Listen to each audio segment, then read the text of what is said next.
How often do 5 passing words, uttered by one acquaintance to another, turn a normally brief encounter into a decades-long business relationship of mutual respect?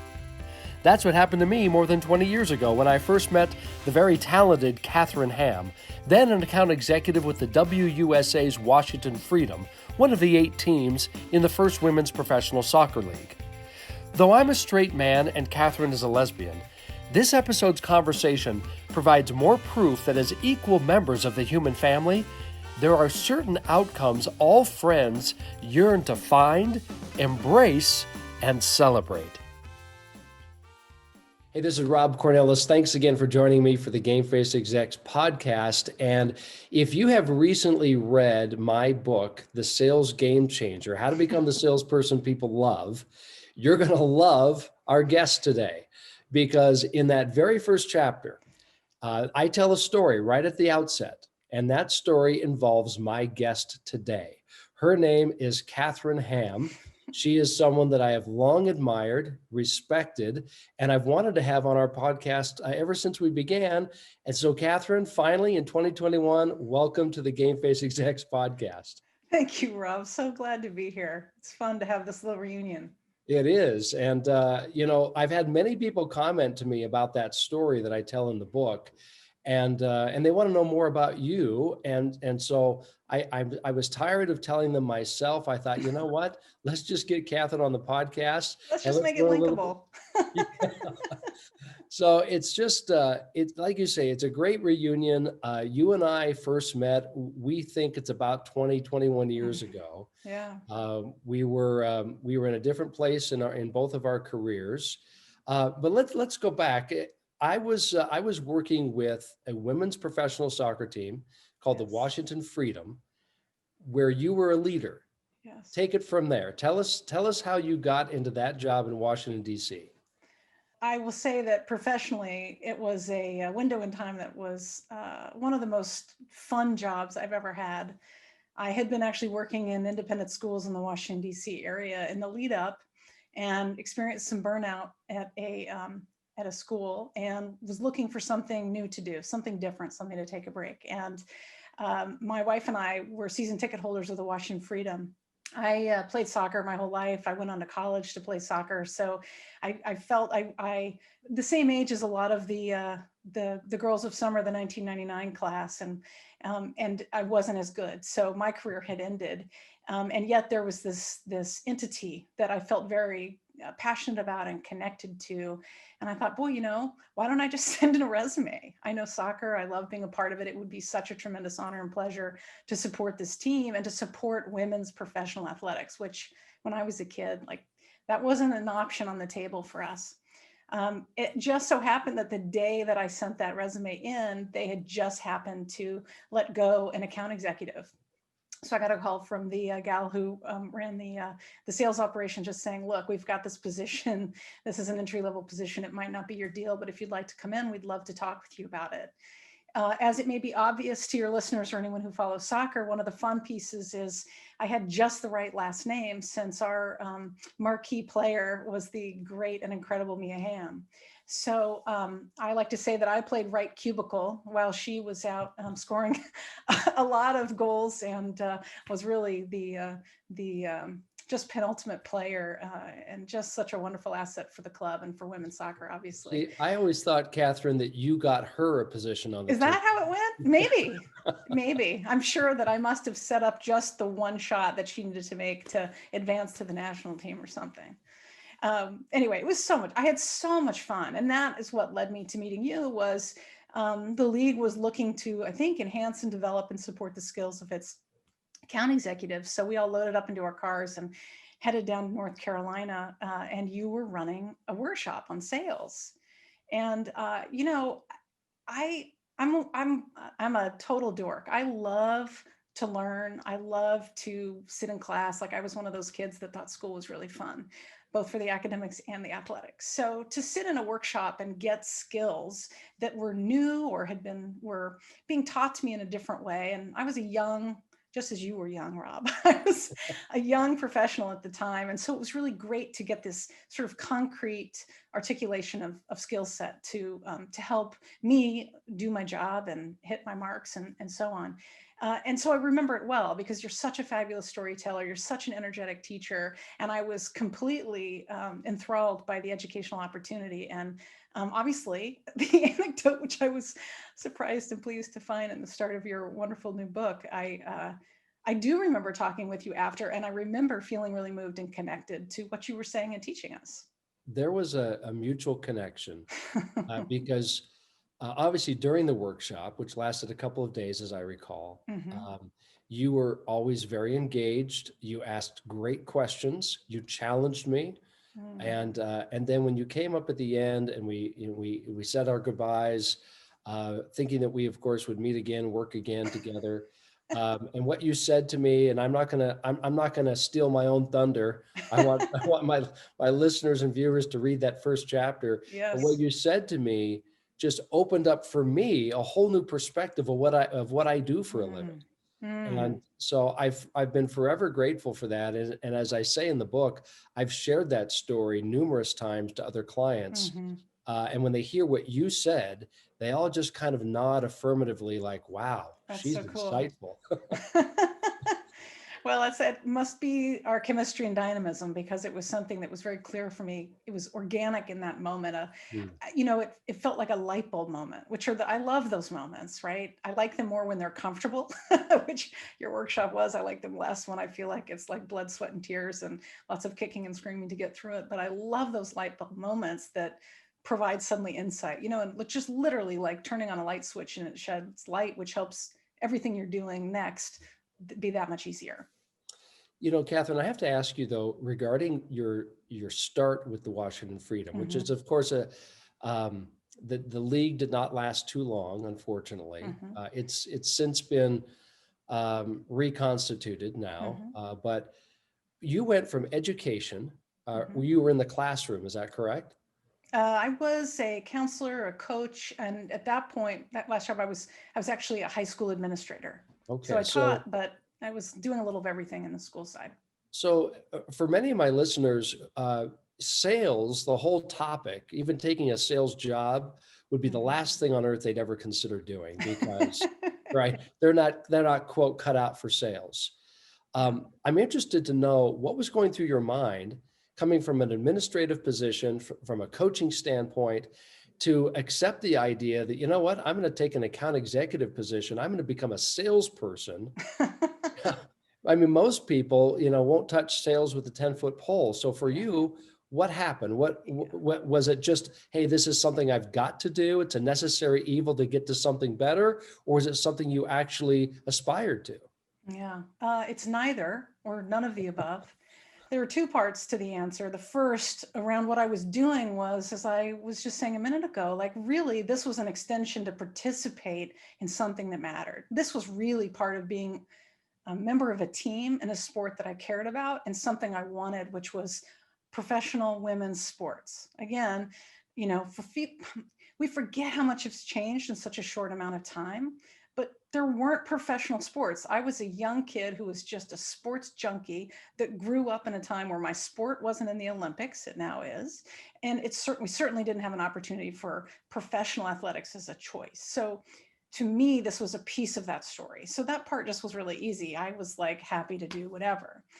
I'm sure part of my comfort with something that involves sales might be connected to that I was totally that kid in your neighborhood. If you live in sort of a suburban neighborhood situation where the school was asking us to do a readathon or a swimathon or a whatever-a-thon, and I was like out there to go and raise money. So I was the kid that nobody wanted to see coming because while I did come trick-or-treating for candy, which was the easiest exchange we had, I also came to your house asking for you to sponsor me. And for the families who underestimated the number of books that I would read or the number of laps I would swim, sometimes we had to negotiate what the donation would be.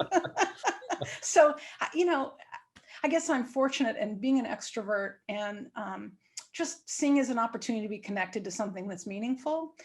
To me, that's not sales. While I understand your point, and from what I've read in your book so far, I think you're dead on right. And it just, to me, that's not sales. It's really being connected to something, to a mission, to an opportunity that's meaningful. Well, when the league did fold, no fault of yours, Kathryn Hamm, uh, but when it was not in the cards at that particular time, and as I say, women's soccer has resurrected and is doing very well in a variety of markets, more markets than the original league enjoyed. But nevertheless, when the Washington Freedom folded for a time, you obviously you had to move on professionally. And you've talked already about following things that are meaningful to you.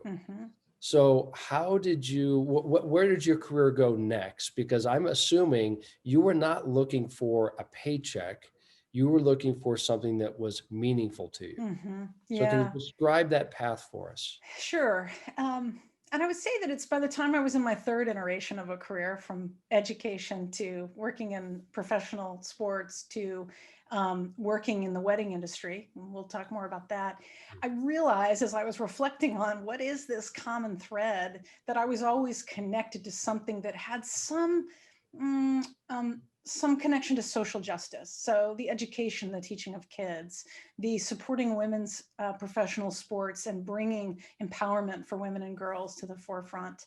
My mom started a business in 1999 called twobrides.com, and also the companion site twogrooms.com. And it was an outgrowth, a response, her response to struggling to find products for my wedding to my wife in 1999. Not legal. Those were the days of commitment ceremonies, and it was a time that there were commitment ceremonies certainly happening and there was a market to be served, but there weren't really companies embracing our community and other ways serving couples who were looking to have ceremonies and celebrate their commitments. So my mom was in the early years of having just launched that business and needed some support. In the course of the things that I have done professionally and just as a person, I love things that involve marketing, writing, sales, strategic thinking. I'm a natural entrepreneur in a lot of ways. And certainly I want to help my mom, and I certainly want to help her launch a business that is really groundbreaking and of which I felt so proud of her and which I saw a need for. So I joined her in 2004. I started helping a little bit part-time. And then in 2005, I became a full partner in the business. That's the time in which we actually acquired and rebranded as gayweddings.com. And we're really moved from being a boutique where we offered products for folks planning their weddings to actually much more of a comprehensive resource site, so that people could come and find vendors and vendors could find couples.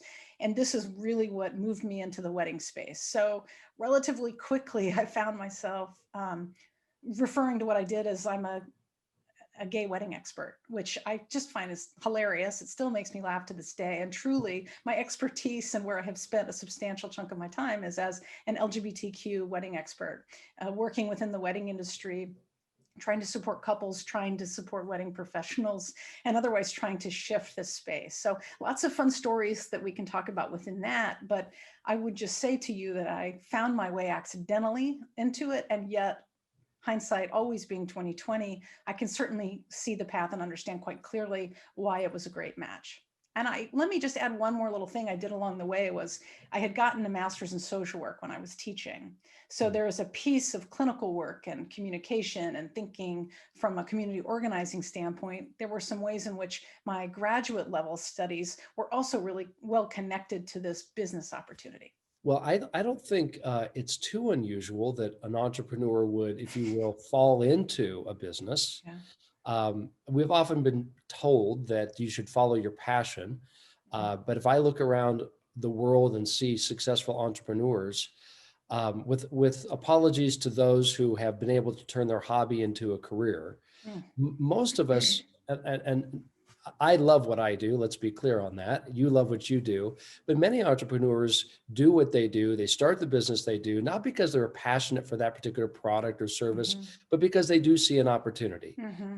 There's perhaps a void in the market, and they want to fill that void, and they recognize that it would be financially fortuitous if they did. And so more power to them. In your case, as I'm hearing it, then kind of two things collided in a good way. They intersected, perhaps is a better term. You do have a passion for social justice and for social issues. You had a mother who was in need of your expertise and Mm-hmm. abilities. Mm-hmm. And then, of course, you had probably the desire to be your own boss. Is that a fair characterization? I do tend to like to be my own boss. Yes, that's true. It was So, actually perfect timing to solve that. What am I going to do next? Who am I as a professional? So, absolutely, it fit the bill to help me figure out the question to what's next. so I have to ask you on the need that your mother initially saw and she was working to fill at a Mm-hmm. time when gay weddings were, as you say, more ceremonial than Mm-hmm. official.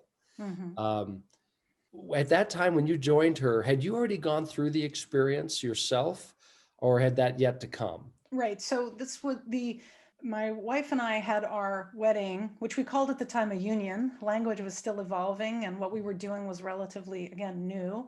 Um, we got married, had our wedding, our union in 1999, and I would say that to this day, that is still the ceremony that we celebrate, even though we've since made it legal. So I had actually been through the process and understood what some of the challenges were, not just from saying, hey, we're going to do this thing, but we actually planned a wedding and encountered wedding professionals, understood what our challenges were, recognized how hard it was in making choices to say, here's who we are and will you help us? Which literally what was happening at the time, because any phone call could lead to just a hang up or a polite decline or some unkind words said. And again, just rolling back the clock for anyone that can go into the 90s, it was not, a lot of people weren't out. We didn't talk about LGBTQ communities and families in the way we do. We were often closeted at work. We weren't all running to get married. And many folks in my community didn't even see weddings or unions. I think such a beautiful relationship, an important relationship statement and ritual, didn't even see that as a possibility because it wasn't anything that was part of what our experience could be. So that's a whole other topic that I'm incredibly passionate about, and it has certainly changed my life. But you know, the shorthand context of it was that I came out thinking I was making a choice where my family may reject me, and marriage, which is something I'd always imagined I would do, and having kids, that's not an option for me. But that this is who I am, and this is what it is to be authentic and true to myself, and feeling like, wow, there may be these costs to accept that truth and to live authentically. I'm reminded as you're talking, Kathryn, about a gentleman who has since passed away, who was a dear friend of mine, and his name is Dennis Richardson. Now, Mm-hmm. Dennis Richardson was a politician in the state of Oregon, where I used to live and work. He was a state legislator when I first met him. And eventually, he became Secretary of State, which is essentially a lieutenant governor, Mm-hmm. second in line, if you will, to the governorship of the state of Oregon. And he fought against same-sex marriage. Mm-hmm. And many people, those who are of that ilk, they fought hard against it. And Mm-hmm. you've encountered many people in your life and in your career who Mm-hmm. at one time were maybe political enemies. But here's something, the reason I bring up Dennis is this. I was so impressed with him after gay marriage became legal throughout the country. He was asked a question during his last campaign, a question on television. Hey, you basically lost, Dennis. What do you think about that? Mm-hmm. And rather than digging in his heels and saying, well, the Supreme Court made a bad decision and those types of things, I was so impressed with the grace in which he answered the question. He said simply, I congratulate them. Mm-hmm. I congratulate them that they now can enjoy marriage like my wife and I have been enjoying it for years and years. Mm-hmm. So I just want to say that because you and I, we've talked about this.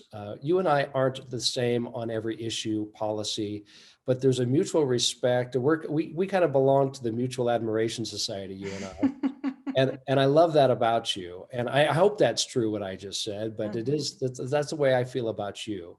Yeah. I have to ask you though, some of the hardships that movement has experienced. Can you give me some insights, because I'm not in that constituency? My wife and I have been married for 34 plus years, so I don't understand the things that you've lived through. And perhaps you can give us a little bit of a peek into the issues that you faced back then versus perhaps today. How is it evolving? Is it better in your world? Is it still challenging in your world? And I would just like to learn from your experience. Sure. Thank you, Rob. And yes, a mutual fan society for sure. And what I would say is too that when you use the phrase political enemies, maybe it's because I live in Washington and we think about politics differently. I live in an industry town and my wife is a nonpartisan analyst. So there's just a different way we approach this. There are definitely people who I might have policy disagreements with. But I feel, particularly in my work and when I was working in the wedding industry and trying to support folks and understanding why this mattered, approaching things from a standpoint of, are we enemies or friends? I mean, maybe it's just kind of how I am. It's not how I roll. And I also find it doesn't really serve a higher purpose of how we take care of each other in our immediate communities, our families, or our broader, city communities to our national community. So I'd love to try to answer your question really just through my professional experience. It's one of the easiest ways to tell that story. And I think it's one of the things that, to me, it's so intriguing about watching a group that has largely been disenfranchised, sometimes treated unkindly, sometimes and still being on the receiving end of hate crimes. Losing jobs, losing housing, not having access to medical care, losing family, struggling in accepting a parent's love or receiving that. The wedding space, it was very interesting because the whole conversation is about love. Being LGBTQ identified isn't really that different outside of being straight identified. You're a person who has feelings and has connections. I think one of the differences between when I was coming up versus today is it was rare a parent who would say, hey, I see you and how can I help you? And are you interested in boys or girls? Many kids growing up today, they are given the space where parents aren't already, they may have a preference for what they want, but they aren't setting the table in a way that means there's a course correction down the road. There are ways to be more inclusive and general in language so that the kid can just be who they are. And just to give you a personal example, which my parents know, that I use this example, is that not long after I came out to them, one of them said, secretly we were afraid it was true. And, I was a young person, but I was still like 21. So I was relatively late coming out. But while the parent side of me and the compassionate daughter side understands what they were saying, there is a deep part of grief I have about that because it asked me, or I asked myself, my God, what years were lost? Because if you understood this about me, in what ways did you unconsciously or without intention help to construct a reality that you hoped for me, a way that I might be or what my life should look like? And if there was a truth that I couldn't really articulate, but that was speaking to me from a place of my heart, and it's hard to describe, but understanding who I was, then what did I lose in that process?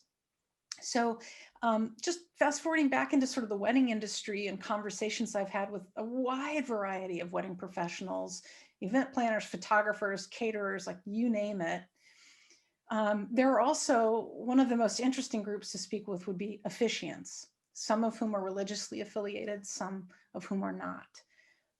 I was, involved in this. I mean, this business my mom started was the first of its kind. So we were really the first in having this conversation. In the earliest days, the wedding professionals who wanted to advertise their business and find same-sex couples, some, very few, some were like just happy to be out there with it. The majority were like, I want to do this. I'm open to it, but I don't want people to know because I'm afraid of what I'm going to lose. I'm afraid of the business I'm going to lose. I'm afraid of the clients I'm going to lose. I'm afraid of what people are going to say to me. So the work in those early days was helping folks to actually understand the opportunity. So there may feel like there's risk, but recognize that there is goodwill, there is feeling aligned with your values, there is an opportunity to have customers who are going to be really happy about the choice that you made to serve same-sex couples. And then as the tide with what was happening from an advocacy standpoint, from a legal standpoint, the tide really began to turn and people felt much more comfortable. I framed it to folks like, your wingman has arrived. Like, you're not going to be the one who's standing out there alone doing this. You've got an industry saying this is okay. And one of the things that as an educator and consultant that made a big difference for me was I had a national company, Wedding Wire, which now has acquired The Knot and is known as The Knot Worldwide, had me on their main stage front and center, teaching what I had to teach about understanding same-sex couples, understanding LGBTQ folks and what they might need. And when you have the validation from a nationally accepted brand, it changes the game further. And for those who still feel some fear or feel afraid or aren't sure what to do, it helps bring the temperature down. So, I had this interesting perch as a business owner and as an educator and a person who personally was invested in this, watching how opinions really changed, comfort level really changed. And one of the things that made it easiest was we were talking about love. Because when I spoke with, I think, for example, some professionals or officiants who had some fear that were grounded in some of their religious teachings, it was very easy actually for us to find some commonality around doing unto others as you would have them do unto you, around love and respect and relationship, that there is actually plenty of both and to be had in the conversation.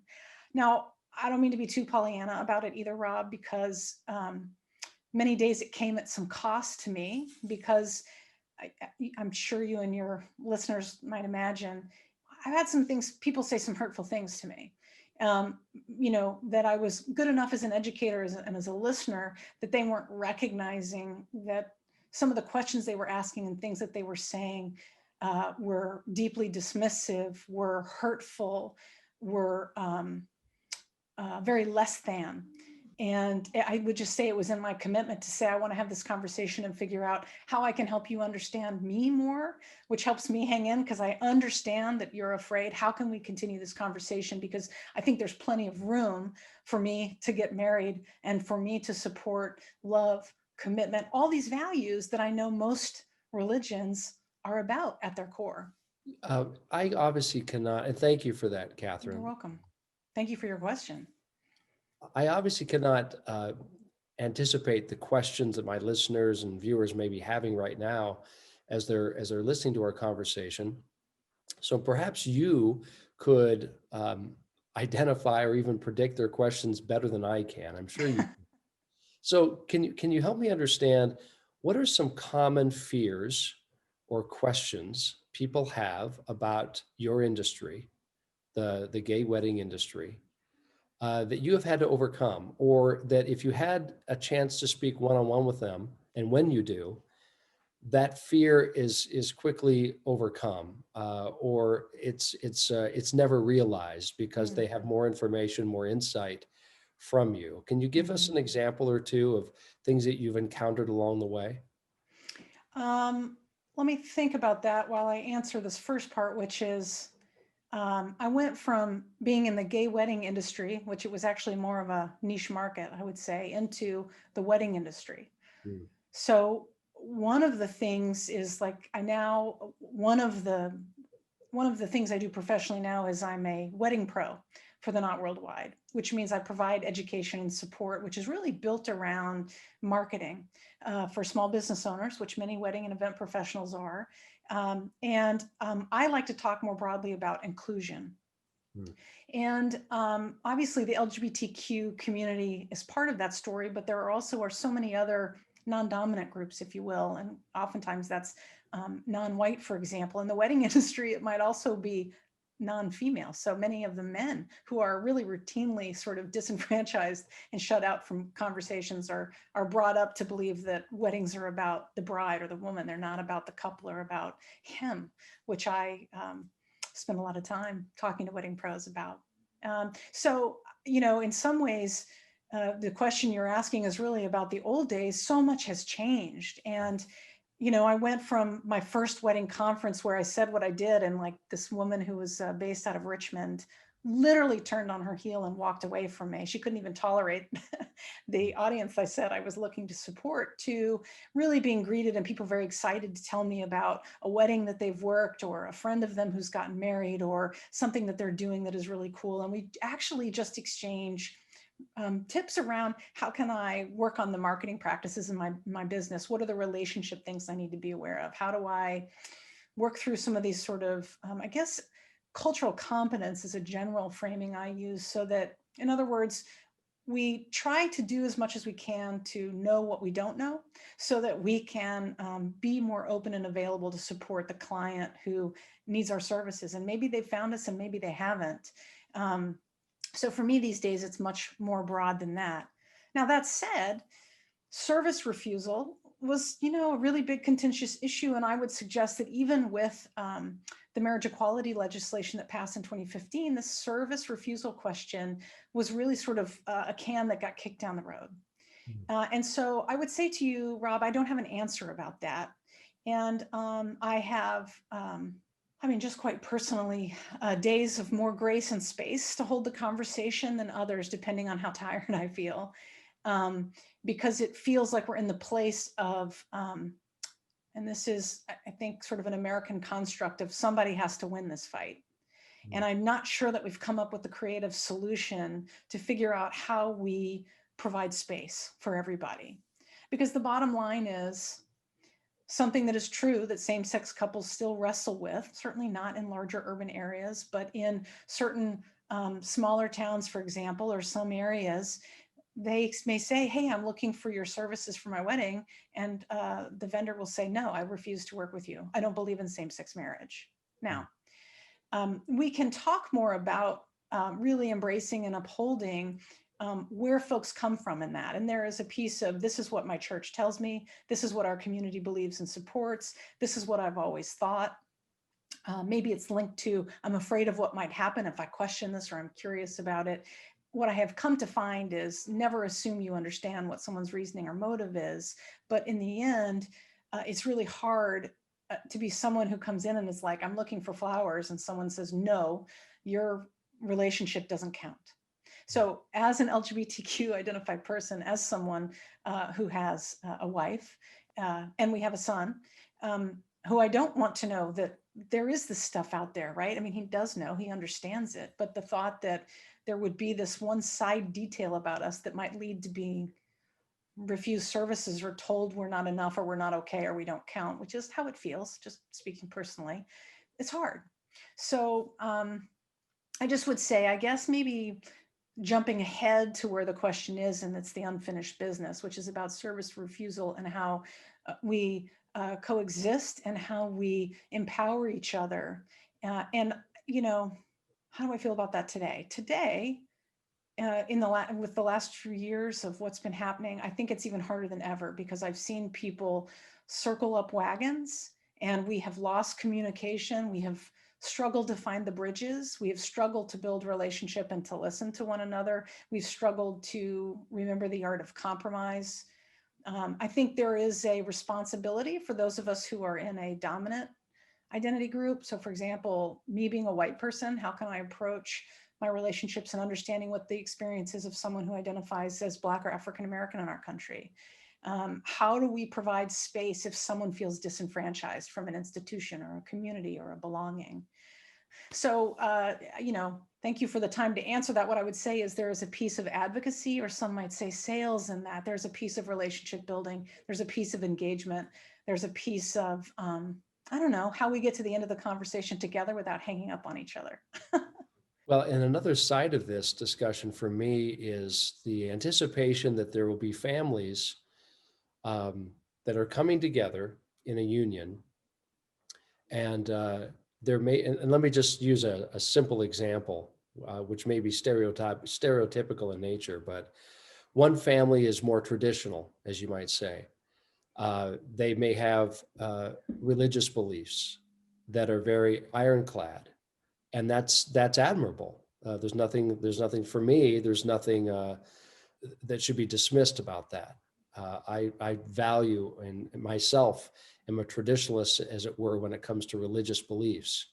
The other family, for example, though, may have more of this free spirit, if you will, where we want to make it up as we go. We want the ceremony or the union to really reflect the persons who are being married rather than perhaps the institution of marriage, if you will.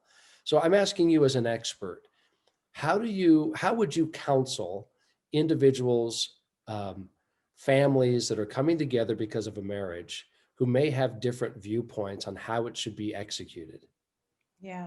It's a really interesting question, along with the setup, which which there feels like there are a lot of bunny trails that would be really fascinating to talk about. I want to say that in the shortest point from A to B on that would be my experience and what I've come to understand and what I really valued about my wedding and that ritual. I'm a big believer in ritual. I think ritual matters. The question I heard you asking is, does the institution get to determine the ritual? Does the family get to determine the ritual? Does the couple get to determine the ritual? Or does another family get to determine the ritual? Yes. I've talked to a lot of straight couples who, when they tell me about what's been hard about their wedding planning or what they wish was different, was the ways that the family engaged and fought and laid in expectations. And I realized when I heard a few couples sharing these stories with me that one of the great benefits and opportunities I had in designing essentially a same-sex wedding, designing a wedding with my wife, was we had to figure out the ritual parts that mattered most. What is this union about? And while we've developed shortcuts to represent sacrament, for example, this was a level of we have had an opportunity to build one that would be ironclad, I think, in all of what a permanent lifelong union and commitment looks like, but that we built it around who we were as individuals and but informed by our own experiences and traditions and understanding of why some institutions might introduce certain rituals. So really a lot of same-sex weddings often look like a greatest hits of various religious wedding traditions, whether it's the stomping of the glass to a father giving away a child, to who officiates and what the language is around who is bearing witness. So, I would say, and Rob, if some of your kids have gotten married, you've wrestled with some of this question.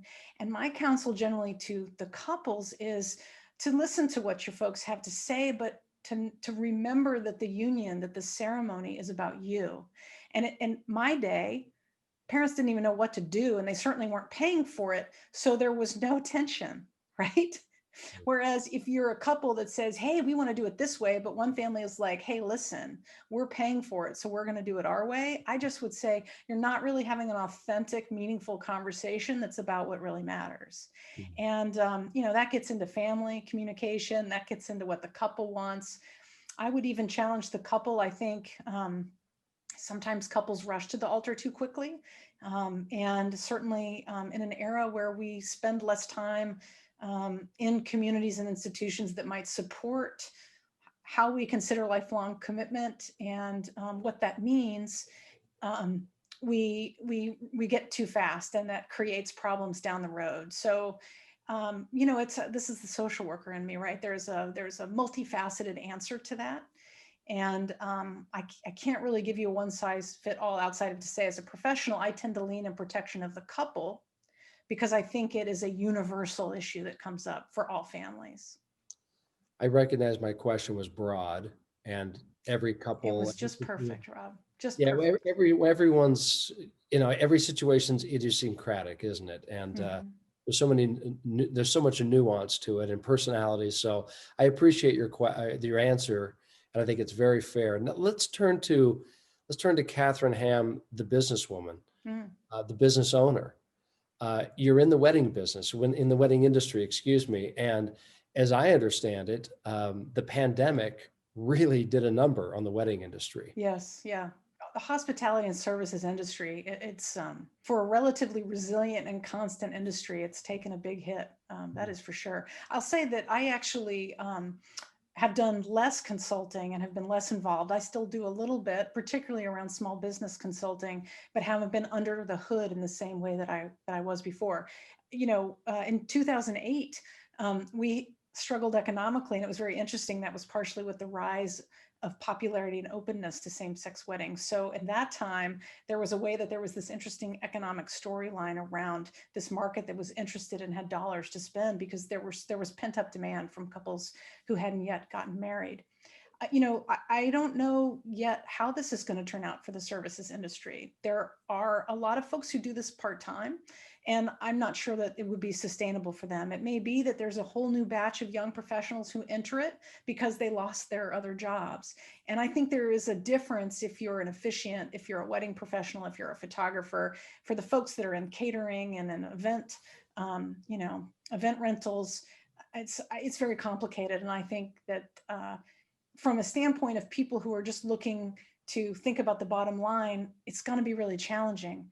I would say, as someone who thinks that weddings quickly I may get in trouble for this, bloated and are more expensive than they need to be, I think this is a beautiful opportunity to help people get back to basics on what weddings are all about. I really believe that a wedding is organized from the ritual, the ceremony, and out, not from the reception, and then you do the rest of it. So that comes from my experience specifically as an LGBTQ person. It is about my belief as a social worker, around ritual and thinking about spaces.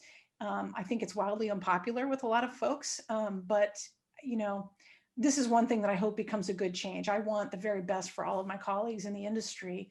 And also, I want weddings to have meaning. I don't want them to be just empty exercises in, money machines.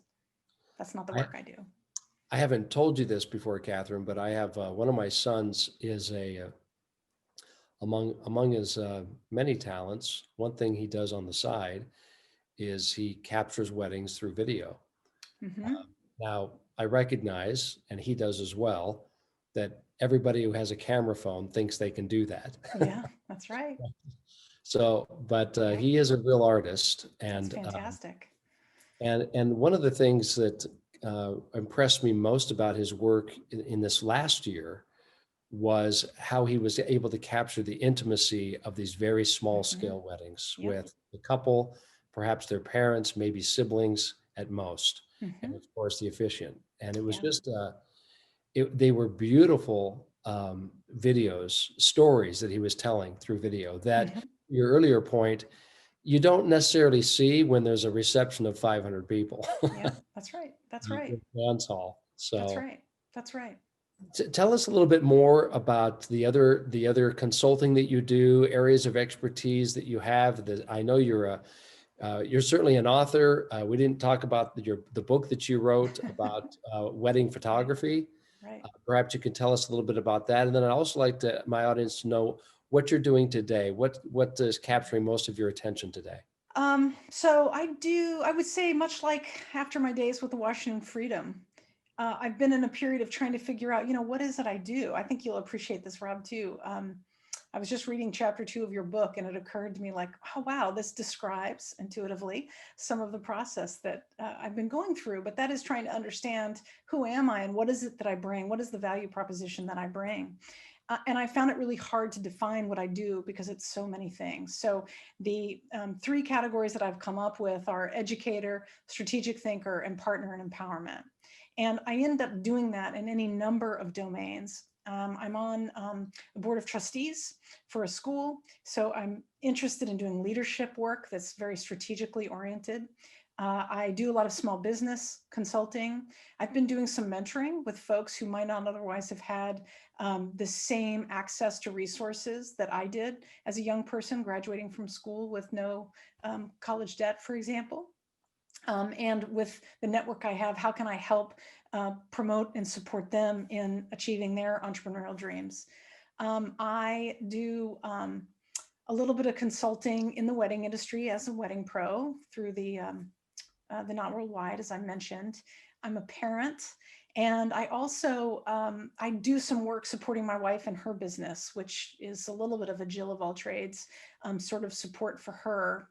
And we've got a couple things cooking I think will be interesting in the new year. But what I realized was, in this interim phase, as I was doing less in the industry, I needed to explain to people, if you want to work with me, what does that involve? Or if I want to answer the question, what do I do for a living? How do I answer that? So I would say that it is both a work in progress, and yet what I understand is there is still a connection to social justice. I'm very interested in diversity, equity, and inclusion work, and I now have and have had some corporate clients that are interested in having leadership-oriented conversations around cultural competence, about recognizing their blind spots, about figuring out how can they be efficient, responsible, ethical business owners, which I just love. So that's a little bit of the value of being a little older, is feeling like part of it is I have some wisdom from the various hats I've worn, and having the opportunity to connect with people that are interested in engaging in conversation around that. You talk about being a little older. You don't look older, Kathryn. I saw Thank you. you, Rob. But I am interested in that comment because hopefully with age comes wisdom. I'm interested to know the difference between Kathryn Hamm of 2021 and Kathryn Hamm of 2000 when we first met. Mm, What would you tell the Kathryn Hamm of 2000 if you could speak to her today, that you've learned, that you've experienced over the years? yeah. It's a great question.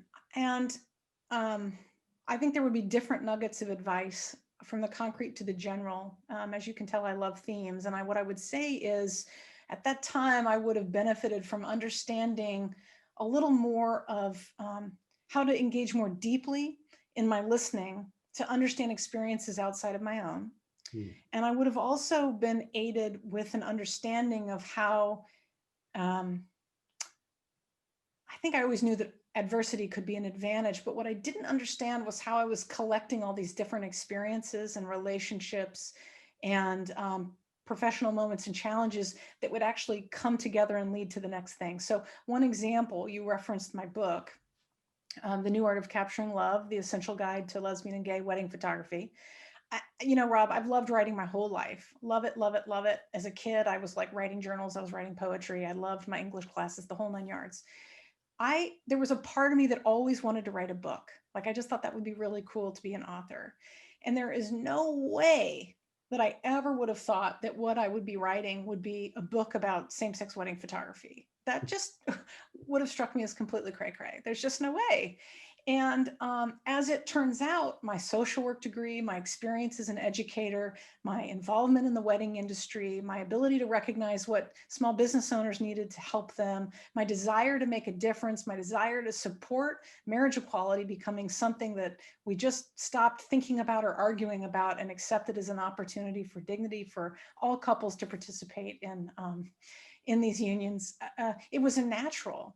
And I don't think in 2000 that I really would have understood that possibility. I mean, and again, I wouldn't have believed you if you'd said I was going to be in the wedding industry. I would have thought that was crazy. So I think part of it, one of the things that's helped me is I delight a little more in what the universe provides in front of me.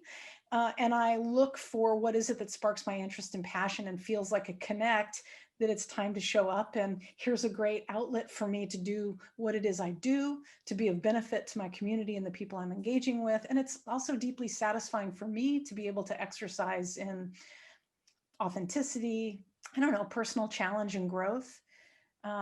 So I think that's probably the easiest way to answer that question. And Kathryn, you know that this podcast, speaking of themes, is centered around our ability and the game changers out there, such as yourself, who have the ability demonstrably in influencing and persuading and inspiring other people. I have to ask you, who inspires you today? Today, I would say I probably have to give that honor to my son. And there's a multifaceted answer to it, but let me just give you a nugget, and this can be our next conversation, whether on or offline. As a parent, that our kids bring great lessons to us, and they also bring forward-looking lessons. Like when we're in our 20s and 30s, it's very easy to look ahead and see the impact we can have. And as I think we get comfortable in ways in which we're empowered in the wisdom we have, it becomes easier to stay in that space and to lose sight of what the future can look like. So my son has brought me so many gifts, both in how he sees the world and thinks about it. And he's got this incredibly creative mind. So he says and thinks things that are so opposite of the way I think things. So that's just a delight. He also, as any parent will know, holds up a pretty hard mirror. I hear me coming out of him sometimes, and sometimes I'm really proud, and other times I'm not so proud. So I have to go back and do a little work. And the other thing is been really important in my growth is we're an adoptive family. So beyond understanding what is it like to be an LGBTQ identified family and parent, our son is adopted and he is mixed race. So my growth experience has been learning a lot about adoption, some of which is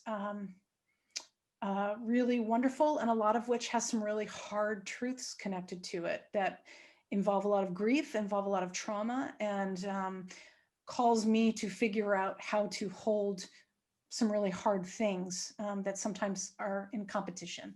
It also, as a white parent of a brown son, has forced me, and certainly as a white friend to many brown and black folks, has forced me to take a look at the world differently in ways that as a white person I never had to be conscious about. And certainly my experience as a lesbian coming out helped to inform some of that. There have been some deeper lessons that have been really important to me. And so through understanding what my role is, what I believe my role is as a responsible parent, and what my son's experience is in the world I want him to live in, he's been an incredible teacher to me in that regard, and inspires me to do work that is uncomfortable a lot of the time. Well, Kathryn, to me, and by the way, your son is a teenager, is that right? 14, yes, indeed. So I'll call you for some advice shortly. Oh, I don't know if you call me. Maybe call my wife, but Well, I believe that you are probably as an intentional parent as you are an entrepreneur and business owner. So I know that's credit to your wife as well. But we'll have a different conversation if you weren't as engaged as I suspect you were. yeah, my sons, I have 3 sons, and I'm very fortunate the way that they were raised and the way that they turned out. So I'm sure you're experiencing that today. And so I really appreciate this conversation that you've had with us. Appreciate your honesty. As I said at the outset, you have my utmost respect and admiration. Thank you, Rob. I just love what you do to make the world better, and I'm grateful that you're my friend. And we'll have to do this again. Have these kinds of conversations offline, and not wait so long to get your thoughts and your perspective out to my little world. But thank you for making us better through this conversation today. Rob, it's been a pleasure. And again, I'm so deeply just appreciative that you've carried with me all these years and that we've been in contact. It's been one of my favorite professional relationships. I have a few where it's sort of like no one else knows this person who I really enjoy connecting with. And I just congratulations on all that you've done, the way you've grown your business, this book that you're launching, this podcast you're doing. I'm just really proud of you and the work that you've put out there. And I'm really grateful that you're in my world. So I'm glad that the fates brought us together. Thanks for having me. All right. All the best to your family. Thank you. Same to you, Rob. Thanks for being a part of this episode of Game Face Execs. If you found any of it useful or helpful, please rate or like and subscribe to our YouTube channel. I always appreciate you referring us to others as well. I'll see you next week. Until then, persuade, influence, inspire.